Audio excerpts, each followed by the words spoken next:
This is the icon that's been the centerpiece of my life for like the last 1 year and 4 months. Every morning when I get up, I think of YouTube and I think of my subscriber count and I think of my videos. Currently, I'm obsessed with my job. I'm a YouTuber and I started my channel on August 15th, 2015. And today it's January 5th or 6th, 2017, and we just hit 100,000 subscribers recently. Now, 3 months back, I hit the 50,000 mark, and I already made a big thank you video because I am very grateful to each and every one of y'all who's pressed that red subscribe button. So I can't add much more to that.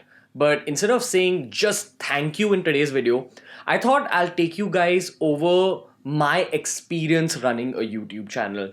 So this video will help you, especially if you're a young budding YouTuber or if you're just curious about the whole YouTubing process. So on Tuesdays, I put out something called Ranveer's Life Hacks, where I just talk about my perspective on things, my opinion on things. And that's what we're going to be doing today. I feel like YouTubing is a skill that you can work on, and just like any other skill, you can break it down into points. And now getting to the point, the 5 basic requirements to running 100,000 big YouTube channel. Starting with point number 1. If you're planning on running a YouTube channel and if you want to make it your career, you've got to understand that you're running the modern day equivalent of a TV show. You're trying to entertain an audience with your video content. So your audience is looking at you as someone who's running a TV show. Now, what's the one unique thing about TV shows? There's like a lot of episodes. Especially on a platform like YouTube, you need to be able to give a reason to people to subscribe to your channel. So the core of my beliefs when it comes to running a YouTube channel, and I do feel that this is the biggest secret to success on YouTube, it's all about consistency. You need to consistently keep releasing video content. So initially I just released 2 videos a week, and currently I've moved to releasing 3 videos a week. But the key is that I'm consistent and I follow a schedule. I fix dates where I'm going to release videos, and I release videos on those dates irrespective of what's happening in my life. Even if I'm going on vacation, I make sure that I've got videos ready to be released while I'm vacationing. That's how important it is. You've got to respect your audience. You've got to give them a reason to subscribe to you, and you've got to stay consistent with your schedule. That's the biggest secret. Point number 2 is the second biggest skill you need as a YouTuber. Now, if you're creating a YouTube channel based on some kind of theme or on a subject or on yourself, you've got to be super passionate about what you're talking about. In my case, it started off with fitness and food because those are the actual 2 biggest passions of my life. The reason I'm saying this is because if you're going to run a YouTube channel in the long term, your biggest challenge after a point is creating content, is creating video ideas. If you're really passionate about something and those topics are always in your head, you've always got video ideas to churn out. I feel like I have unlimited topics that I can cover now, and that's only because I'm actually really passionate about fitness and food. Recently, I've started Tuesday videos where I like giving out life hacks because that's the third thing I figured through YouTube. My third passion is that I'm passionate about helping people. And even those ideas are always going to keep getting themselves churned out. Remember, the biggest challenge with YouTube after a point isn't all the equipment or all the technicalities or the search engine optimization. It's basically creating content. It's creating that first idea. Now, suppose I'm releasing a video on Thursday. I release my fitness videos on Thursday. Right from the Monday, I'll start thinking about what I will release on Thursday. I'll think of the idea first. And just to generate that idea, that's the hardest part. Once you have an idea in your head, you can build things around that idea.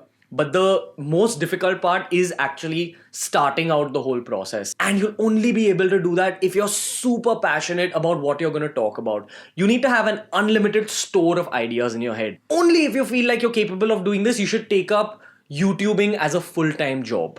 Okay, the third point, also very important as a long-term YouTuber. You need to give people a reason to watch your channel and not watch other channels.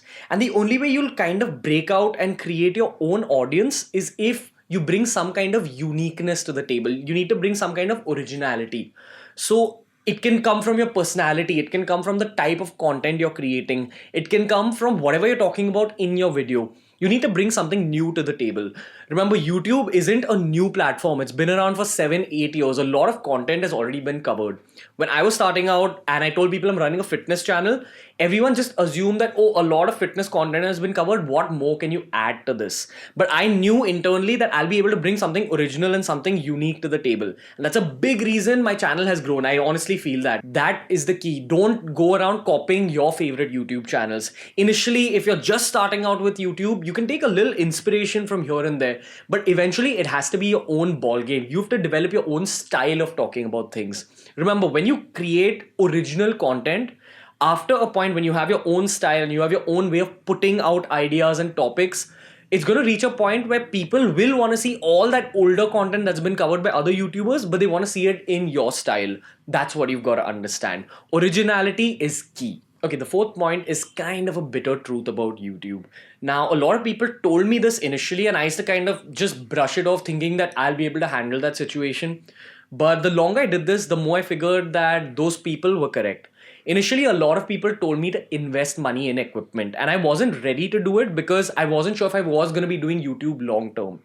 So I will suggest that if you're serious about YouTubing in the long term, definitely think of investing in some kind of equipment. Definitely think of investing in a camera, in a good lens, in a tripod. Educate yourself about using equipment, about using mics. And also keep in mind that there are these one-off YouTubers like BB Wines whose channels grow based on their personalities alone, on the entertainment they're providing. But that's a one-off case. For the majority of us, if you want people to really watch your channel, remember you're running something like a TV show. Would you rather watch something like Doordarshan with poor production value or something like Star World, which uses the best cameras? YouTube works just like that. You need to give people a reason to keep watching your videos. You remember, people are viewing videos you have created. So you want to give their eyes pleasure as well. It's not just their brains that are getting pleasure from your videos. That's what you've got to understand. You should be open to actually making that initial investment. And the other thing you've got to remember is that don't just invest straight up from the beginning. So what I'd suggest is that you start your YouTube journey, you figure out if you like it. Remember, YouTubing is a lot of work. You've got to learn editing, you've got to learn how cameras work, you've got to learn the whole YouTubing process. So you've got to test it out for a while. Initially, maybe use your phone to record, use basic equipment, but after a point you have to consider scaling up. Remember, long-term growth means long-term investments, and that little money you're spending on your camera and on your tripod will go a long way if you're serious about becoming a YouTuber. Okay, and the fifth and final point, which I feel is as important as any other points that I've spoken about already, grit. You got to be super determined if you're serious about running a YouTube channel. Keep in mind, the way the YouTube platform is built, it's very hard to kind of just break out overnight. You need to stay at it. You need to keep going hard at the game. Initially, your growth isn't going to be great. A lot of people get demotivated by their numbers and just stop YouTubing completely. That's not how it's done. Keeping the first point in mind, the point about consistency, you just keep being consistent and keep going at the game. Even if you're not growing, you keep releasing videos. After a point, this is how YouTube works. After certain numbers of subscribers, you'll start getting boosts. Like after 10,000, you'll grow a little bit faster than you were growing prior to that. After 50,000, you'll start growing a little bit faster than you were growing prior to that. The key is to just stay at it with consistency. Believe that, you are going to grow one day. And one day, all the numbers that you're looking for are going to come your way. You've just got to believe in yourself. And also talking about grit, you've got to accept that YouTube will send a lot of hate your way. It's a part of YouTubing. So if you're the kind of person who's sensitive to hate or, who's scared of hate, YouTubing shouldn't be your job. But remember, the kind of love you get from YouTube is 2,000, 3,000 times bigger than the kind of hate you get from YouTube. So what I'd suggest is just stay at it. Just don't leave the game. Even if you're at it for a year and you're not happy with your progress, keep going. I'd suggest you keep a window of 2.5 to 3 years. It might seem a lot for some people, but if you're serious about long-term YouTubing, you gotta put all your eggs in this basket. That's what I feel. Either way, guys, that was the video for today. That is what I've learned from my YouTube journey. If you wanna figure out a little bit more about how to go about building your own business, because remember, that's what YouTube is. At the end of the day, it's a business you're running. So if you want some help with that, I highly suggest you go and watch the first Ranveer's Life Hacks episode I put up. Top 5 tips to get success as an entrepreneur. I really think it'll help you. And I want to end this video by just thanking you guys once again. Remember, it's because of y'all that I'm getting up every morning completely thrilled with the kind of work I'm supposed to do that day. I love my life and I love my job. And a big reason I love my job is because you chose to press that red subscribe button. It means the world to me. And I don't have much else to say. I'm kind of speechless. 100,000 is a huge number. It's a target I'd set for myself when I started out with YouTube. And I'm just grateful and super lost for words. I don't know, man. I hope you guys liked today's video. It was kind of different from what I'm used to doing. If you did, make sure you give it a thumbs up. And until next time, guys, from Ranveer, see you.